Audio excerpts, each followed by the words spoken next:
What do you call a man who bit the head off a bat, cheated death more times than James Bond, and still managed to sell over 100 million albums? You call him Ozzy, the Prince of Darkness. And this is the story of his last bow. Buckle up, because Ozzy's life isn't just a rock and roll ride. It's a full-blown roller coaster with no brakes, questionable seatbelts, and a soundtrack loud enough to wake the dead.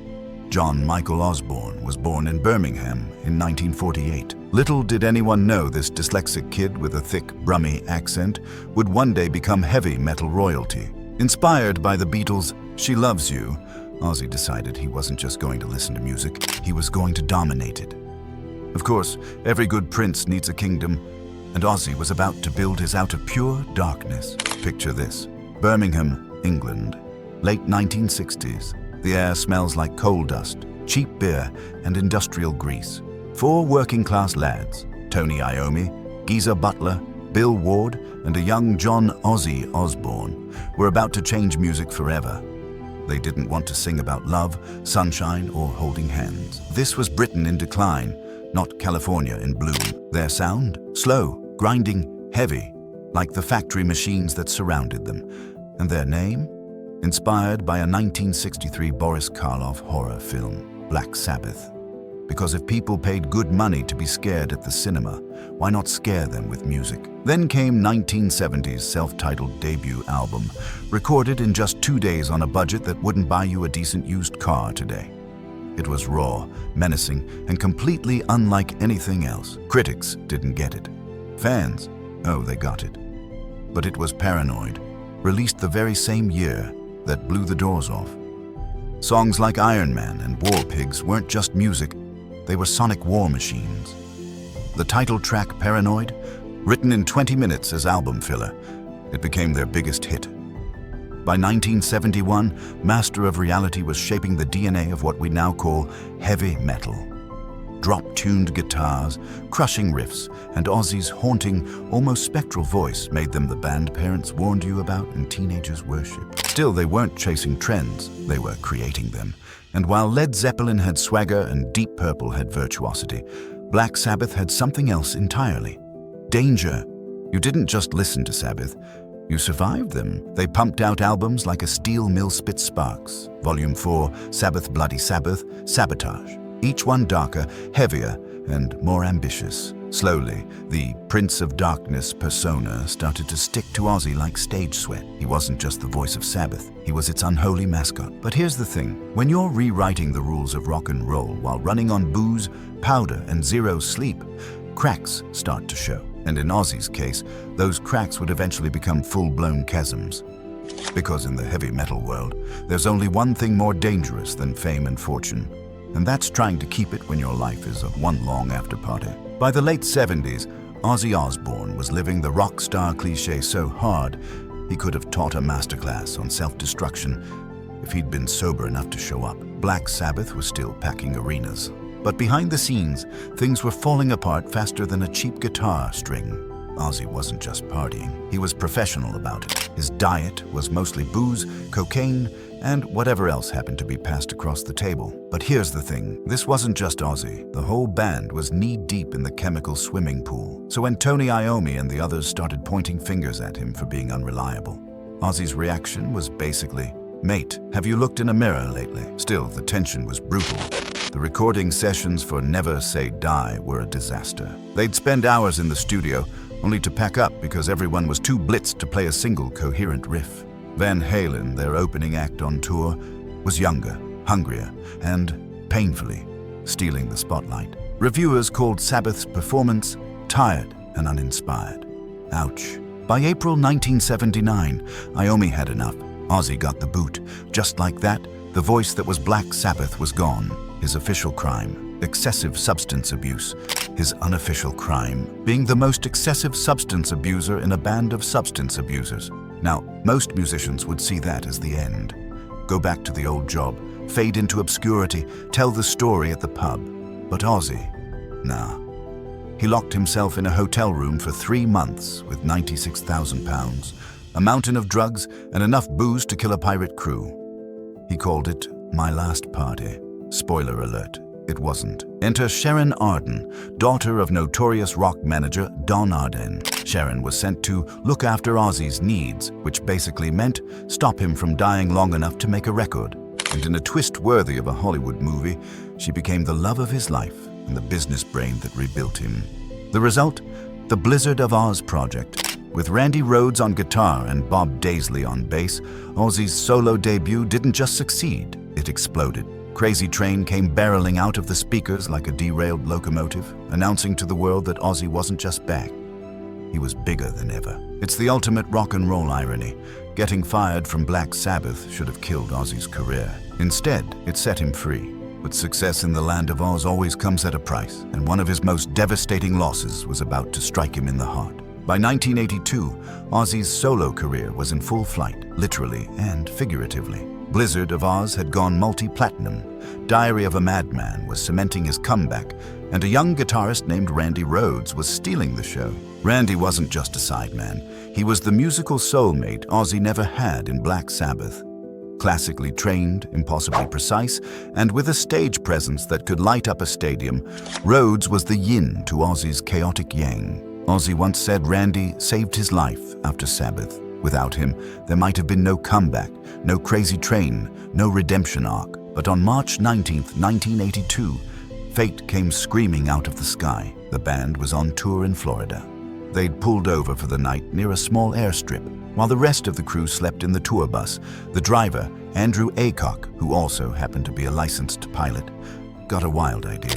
He took a small Beechcraft plane up for a joyride with Rhoads and the band's costume designer, Rachel Youngblood, on board. It wasn't supposed to be dangerous, just a quick thrill, but Aycock decided to buzz the tour bus, flying low, close enough for the passengers to feel the engine's roar.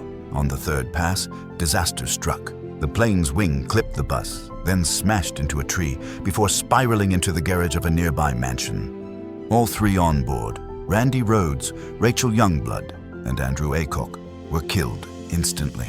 Randy was just 25 years old. Ozzy was shattered. This wasn't just losing a bandmate. This was losing a brother. He later described running to the wreckage, pulling at the debris, screaming in disbelief. For days, he barely spoke. The tour was halted for 2 weeks.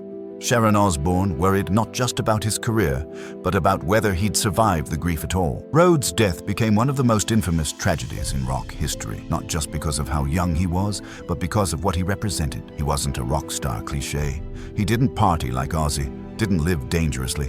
In fact, he'd been talking about taking a break from touring to study music at UCLA. But in true Ozzy fashion, he carried on, though a little more broken inside. He hired new guitarists, finished the tour, and released the live tribute album Tribute in 1987, packed with recordings of Rhoads at his absolute best. To this day, fans still see Randy as the golden light in Ozzy's dark kingdom. And if tragedy shapes a man, Ozzy's next chapter proved that chaos, no matter how wild, can be the fuel that keeps the engine roaring. If Black Sabbath made Ozzy a legend and Randy Rhoads made him a survivor, then the 80s turned him into a walking, talking urban legend. Let's start with the moment, the one that's been whispered, memed, and exaggerated into oblivion. Des Moines, Iowa, January 20th, 1982. Ozzy's on stage, midway through a concert, when a fan throws something onto the stage. Nothing unusual. Fans toss clothes, banners, the occasional beer can. But this time it's a bat. Now, in Ozzy's defense, he thought it was a rubber toy. In the split second between, "Oh look, a bat," and "Why does my mouth taste like pennies and death?" he bit its head clean off. The crowd went nuts. Ozzy kept singing, and somewhere in the audience, one fan was thinking, well, that's going in the scrapbook. Of course, it wasn't without consequences. The next day, Ozzy was rushed to the hospital for rabies shots, a process he described as the most painful thing I've ever gone through, besides marriage. And that's just one in a long list of Ozzy's greatest "did that really happen" moments. Let's talk about the Alamo, 1982. Ozzy, wearing one of Sharon's dresses because she'd hidden his clothes to keep him from wandering off, decides to relieve himself on a national monument. Cue a 10-year ban from the city of San Antonio and a public apology years later. Then there's the infamous Dove incident. In a meeting with record executives, Ozzy, either to make a point or because he was bored, pulled 2 live doves from his coat pocket. He kissed one, set it free, and then bit the head off the second. Just like that. Meeting adjourned. Here's the thing. These weren't calculated PR stunts. This wasn't some marketing team in the background saying, "Ozzy, we need you to do something viral." This was just Ozzy. The line between his stage persona and real life didn't exist. What you saw was what you got, and somehow it worked in his favor. The Christian right accused him of promoting Satanism. Parent groups wanted him banned.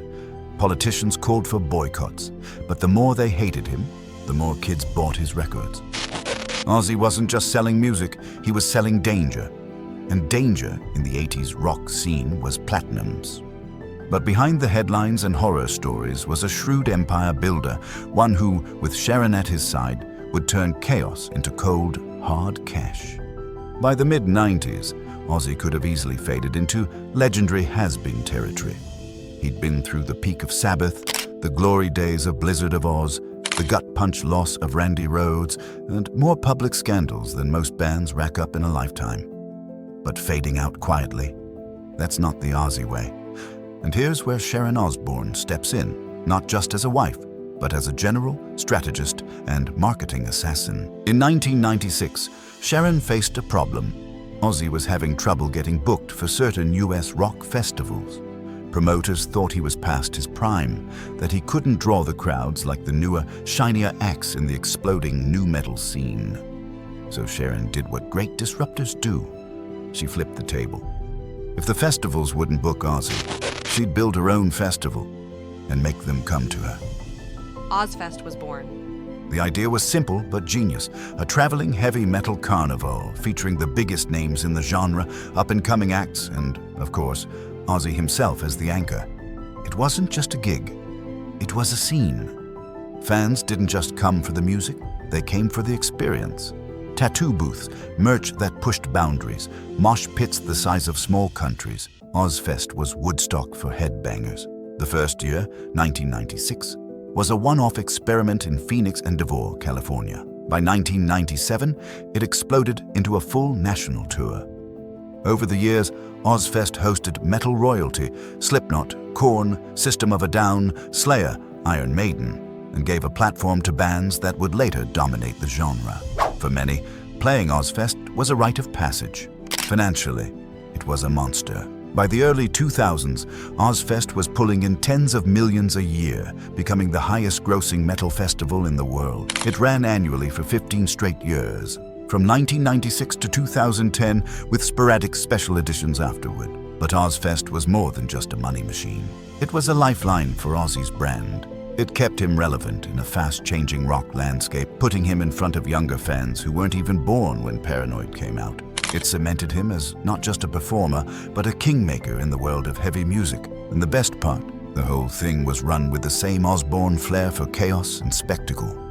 Bands feuded on stage, fans got outrageous, and every summer, Ozzfest made headlines. Sometimes for the music, sometimes for the drama, but always for something. Ozzy wasn't just surviving, he was thriving. And Sharon, she'd taken the washed-up rock star label and turned it into a multi-million-dollar touring empire. And just when you thought the Prince of Darkness couldn't get any more mainstream, he invited the world into his living room. In the early 2000s, the Osbournes turned Ozzy into a global pop culture icon. Millions watched the foul-mouthed, confused rock god wander around his mansion trying to work the TV remote. But make no mistake, behind the laughs, the Prince of Darkness still had fire in his veins. For nearly 5 decades, Black Sabbath had been the dark beating heart of heavy metal. A band that turned fear into art, doom into riffs, and a Birmingham factory kid into the Prince of Darkness. But by the 2010s, it was clear the clock was winding down. The original members, Ozzy Osbourne, Tony Iommi, and Geezer Butler, had all lived enough for 10 lifetimes, and Tony was quietly battling lymphoma. So in 2016, the band announced what would be their last ever world tour, The End. No gimmicks, no fake retirements. This wasn't the "see you in 5 years" farewell most rock bands pull. This was it. The tour became a global pilgrimage. Fans from every corner of the earth showed up. Aging metalheads who'd been there since the 70s, teenagers who'd discovered Sabbath through Guitar Hero, and everyone in between.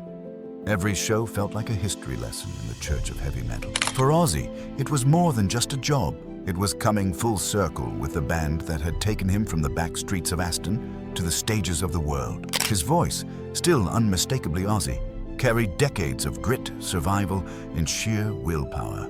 The final act of the final tour was set for February 4th, 2017, at the Genting Arena in Birmingham, their hometown, the city where it all began.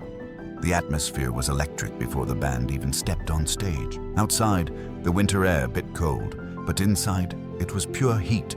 40 years of riffs, memories, and emotion boiling over. The set list was a love letter to their legacy. Black Sabbath, War Pigs, Iron Man, Children of the Grave, and, fittingly, ending with Paranoid. No pyro could compete with the roar of the crowd during those final notes. When the last chord rang out, the band stood together in silence, soaking it in. Ozzy, visibly emotional, shouted his final words to the crowd. "Thank you, good night, and God bless you all." And just like that, the era ended. The house lights came up, but for the fans and for Ozzy, the sound of Sabbath would never fade. Of course, this wouldn't be Ozzy's personal last stand. But saying goodbye to Sabbath was saying goodbye to the band that had made him, shaped him, and, in a strange way, kept him alive. But even after closing the book on Black Sabbath, Ozzy had one more chapter, one last performance that would be both a homecoming and a farewell to the world. July 5th, 2025, Birmingham, England. It's the city where Ozzy Osbourne was born, the city where Black Sabbath was forged, and now, the city where he'd take his final bow. The event was billed as Back to the Beginning, a one-night-only concert that felt less like a show and more like a homecoming ritual. Villa Park, Aston Villa's stadium, was packed to the rafters. More than 40,000 fans filled the seats, some in denim vests from the 70s, others in fresh tour merch, all buzzing with the kind of anticipation you can only feel when you know you're witnessing history. Around the world, another 5.8 million people tuned in via live stream, making it one of the most watched rock events of the decade. But Ozzy was no longer the unstoppable whirlwind of his youth. Parkinson's disease had weakened his body. Years of touring had battered his voice, his bones, his everything. On this night, he couldn't stand. Instead, he was brought on stage seated atop a black throne, massive, gothic, and fittingly theatrical for the Prince of Darkness. The moment he appeared, the crowd erupted. People weren't cheering for perfect vocals or wild stage antics. They were cheering for survival. For the fact that after 5 decades of chaos, tragedy, and reinvention, Ozzy was still here. The show was a split bill, Ozzy performing a solo set and Black Sabbath's original lineup, or what remained of it, playing a shorter one. It was a living time capsule. When Sabbath launched into War Pigs, the sound rolled over the crowd like a wave, and even seated, Ozzy's presence filled the stadium. Every note carried weight. Crazy Train wasn't just a song. It was a reminder of the career that rose from the ashes after Sabbath fired him. Iron Man was no longer about a comic book anti-hero. It was about a real one, sitting center stage, refusing to quit. Midway through, Ozzy paused and addressed the crowd, his voice cracking with emotion. "Birmingham, you gave me everything. Without you lot, I'd be nothing. Thank you for sticking with me, through the good, the bad, and the bloody insane." The night ended with Paranoid, the same song that had launched them into stardom back in 1970. Fans screamed every lyric like a battle cry. Some cried, so did Ozzy. And then it was over. No pyrotechnic finale, no staged collapse, just a man in a black throne being wheeled slowly off stage, waving one last time to the city that had made him. All proceeds from the concert went to charity, the Cure Parkinson's Trust, Birmingham Children's Hospital, and Acorns Children's Hospice. Because even at the end, Ozzy wasn't just giving the fans one last show, he was giving back to the place that gave him his start. 17 days later, on July 22nd, 2025, the world learned the Prince of Darkness had left the stage for good. Back to the Beginning had become more than a farewell concert. It was his last performance, ever. And when the lights finally went down, what Ozzy left behind wasn't just music. It was a legacy that redefined what it means to be larger than life. Ozzy Osbourne died on July 22, 2025, leaving behind a legacy that can't be measured in records sold or awards won. He was chaos and charisma, darkness and humor, the kind of legend that only comes once in a lifetime. Ozzy once said, "I'm not the Prince of Darkness. I'm just a bloke from Birmingham." But for millions of fans, he'll always be the ruler of heavy metal's twisted kingdom. If you were part of his wild ride or just wish you were, hit that like button, subscribe for more legendary lives, and let us know in the comments.